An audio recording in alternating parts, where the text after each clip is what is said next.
Assalamualaikum warahmatullahi wabarakatuh. Perkenalkan, nama saya Putri Dwi Santika. Saya dari Program Studi Pendidikan Guru Sekolah Dasar Universitas Muhammadiyah Buton. Di video kali ini, saya akan membahas tentang klasifikasi tumbuhan. Tapi sebelum itu, saya akan membahas tentang tujuan pembelajaran IPA di SD.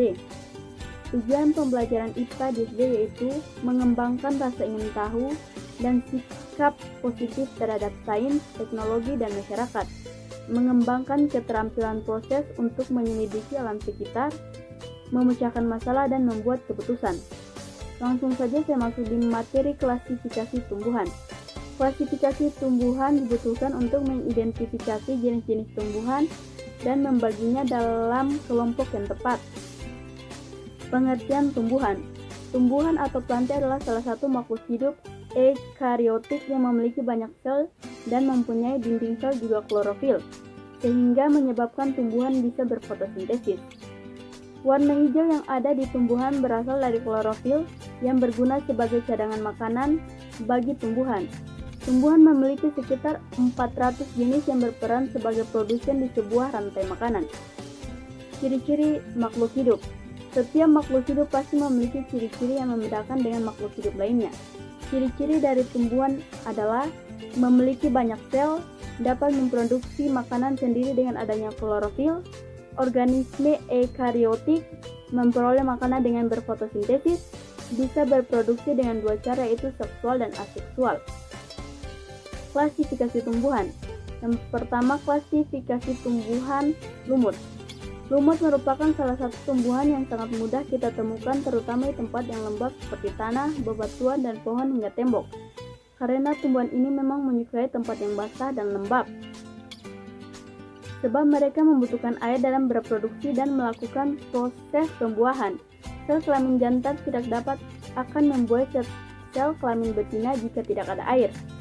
Lumut memiliki bagian tubuh seperti akar yang disebut dengan rizoid dengan fungsi menyerap air, mineral, dan garam. Tumbuhan lumut terbagi menjadi 3 jenis, yakni lumut hati. Lumut hati bisa ditemukan di tanah, bebatuan, dan tembok yang sudah lembab dan tua dengan bentuk tubuh seperti lembaran karena ada banyak lekukan. Struktur tubuhnya seperti akar, daun, dan batang sehingga dianggap sebagai perpaduan dari Talophyta dan Choromophyta.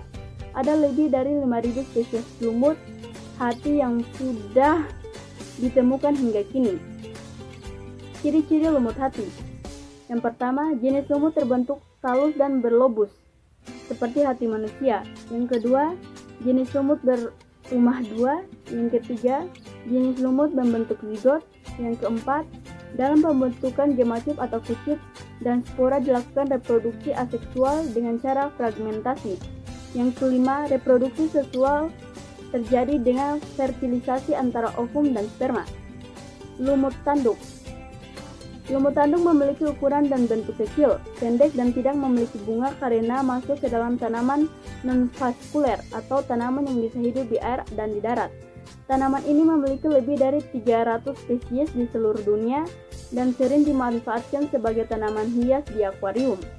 Ciri-ciri lumut tanduk. Yang pertama, gametofitnya sama dengan lumut hati, yang berbeda terletak pada sporofitnya. Sporofit memiliki kapsul memanjang seperti tanduk yang berasal dari gametofit. Lumut daun. Lumut daun memiliki bentuk lembaran yang tersusun spiral dan berwarna hijau atau kecoklatan bagi lumut yang mengering dan hampir mati. Bagi akar, batang, dan daun sangat sulit untuk dibedakan. Ciri-ciri lumut daun. Yang pertama, lumut sejati karena bentuk tubuh yang mirip dengan tumbuhan kecil yang mempunyai akar, batang, dan daun. Yang kedua, hidup berkelompok dan membentuk hamparan tebal seperti beludru. Tumbuhan paku. Tumbuhan paku memiliki daun juga batang dan dapat berkembang biak dengan sporanya. Tumbuhan ini juga memiliki pembuluh akut berupa xilem dan floem. Tumbuhan ini juga mengandung klorofil dan berakar serabut. Tumbuhan paku dapat mengalami pergiliran keturunan. Ciri-ciri tumbuhan paku. Yang pertama, akar, batang, dan daun bisa dibedakan. Yang kedua, daun mudah tumbuh menggulung. Manfaat tumbuhan paku. Yang pertama, bisa dijadikan tanaman hias. Yang kedua, bisa dijadikan sayur-sayuran. Yang ketiga, pupuk hijau pada tanaman padi. Yang keempat, sebagai obat luka. Tumbuhan paku sendiri dibagi menjadi 4 jenis, yaitu 1. Paku kawat. Paku kawat merupakan tumbuhan paku yang berjenis heterospora dan menghasilkan 2 jenis spora, yakni mikrospora dan makrospora. Karena memiliki daun yang sangat kecil, tumbuhan ini juga disebut dengan tumbuhan rambut. Ciri-ciri paku kawat: yang pertama, jumlah spesiesnya kurang lebih 1000. 2. Bisa menghasilkan 2 jenis spora. Yang ketiga, strobilus pada sporadium terbentuk kerucut. Keempat, gametofit tidak berklorofil. Yang kelima, uniseksual dan biseksual. Paku purba. Sisilopsida merupakan tumbuhan paku dengan struktur yang sederhana karena hanya berupa ranting bercabang dan berbulu halus menyelimuti batangnya. Tanaman ini memiliki akar semu dengan fungsi sebagai perekat pada tumbuhan. Ciri-ciri paku purba: yang pertama, merupakan salah satu spesies tumbuhan yang hampir punah karena sekarang hanya tersisa 10-13 spesies saja. Yang kedua, hanya dapat menghasilkan satu saja jenis spora.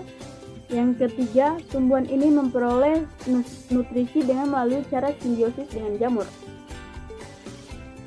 Paku sejati adalah tumbuhan paku sejati yang juga disebut dengan tanaman pakis yang dapat hidup di iklim tropis, tapi juga bisa hidup di lingkungan subtropis. Daun dari tumbuhan pakis memiliki daun yang lebih lebar jika dibandingkan dengan tumbuhan paku jenis lain. Ciri-ciri paku sejati: yang pertama, akar, batang, dan daun sejati. Yang kedua, memiliki jumlah paling banyak kurang lebih 12 spesies. Yang ketiga, daun mudah tumbuh menggulung. Tumbuhan berbiji. Tumbuhan berbiji adalah salah satu jenis kingdom plante dengan tingkat tertinggi karena sudah memiliki akar, batang, dan daun sejati. Tumbuhan ini juga berkembang biak dengan menghasilkan biji. Ukuran tumbuhan berbiji memiliki ketinggian yang bervariatif dan berbagai jenis tumbuhan di darat hingga tumbuh di laut. Sistem reproduksinya dilakukan dengan cara pembuahan dan penyerbukan. Ciri-ciri tumbuhan berbiji: yang pertama, mempunyai organ reproduksi berupa biji atau bunga yang dihasilkan oleh strobilus. Yang kedua, biji pada tumbuhan ini memiliki sifat tertutup. Tumbuhan berbiji pun dibedakan berbagai jenis. Berikut ini penjelasannya. Yang pertama, gimnosperma.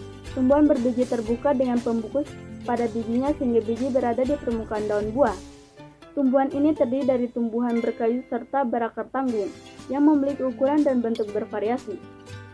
Tumbuhan jenis ini memiliki 2 jenis alat kelamin, yakni betina dan jantan, dalam satu pohon dengan jarak yang terpisah. Ciri-ciri gimnospermae adalah: yang pertama, akar tunggang. 2. Daun sempit, tebal dan kaku. Yang ketiga, tidak mempunyai bunga sejati. Tumbuhan ini juga dibagi menjadi 4 kelas. Angiospermae. Angiospermae memiliki biji, ditutupi daun, memiliki buah dan juga bunga yang menjadi alat reproduksi. Pohon-pohon berukuran besar, tinggi, tumbuh rambat serta berkayu merupakan contoh Angiospermae. Ciri-ciri Angiospermae: yang pertama, daun berbentuk pipih dan lebar. Yang kedua, mempunyai bunga sejati. Tumbuhan Angiospermae dibagi menjadi 2 kelas, yaitu dikotil mempunyai 2 daun lembaga dan monokotil mempunyai 1 daun lembaga. Berikut ini penjelasannya. Tumbuhan berkeping 1 atau monokotil merupakan jenis tumbuhan yang bijinya mempunyai 1 daun lembaga atau kotiledon yang mempunyai sebuah organ yang ada di biji. Fungsinya adalah untuk menyimpan cadangan makanan bagi tumbuhan. Ketika tumbuhan bercabang, maka daun lembaga akan menjadi tempat pertama untuk melakukan proses fotosintesis. Contoh tumbuhan monokotil adalah jahe, pisang, rumput, dan anggrek. Yang kedua, tumbuhan berkeping 2 atau dikotil. Tumbuhan ini adalah jenis tumbuhan yang bijinya memiliki 2 daun lembaga atau kotiledon dan memiliki ciri umum berupa akar tunggang. Tumbuhan ini tidak memiliki ruas pada batangnya dan mempunyai batang bercabang. Daunnya mengandung sabium dengan bentuk menyirip atau menjari. Contoh tanaman dikotil adalah tomat, kacang hijau, apel, buah pir, dan masih banyak lainnya. Demikianlah pembahasan tentang klasifikasi tumbuhan yang ada di dunia. Semoga bermanfaat dan sampai jumpa di materi pembelajaran selanjutnya. Saya akhiri dengan wabillahi taufiq wal hidayah. Wassalamualaikum warahmatullahi wabarakatuh.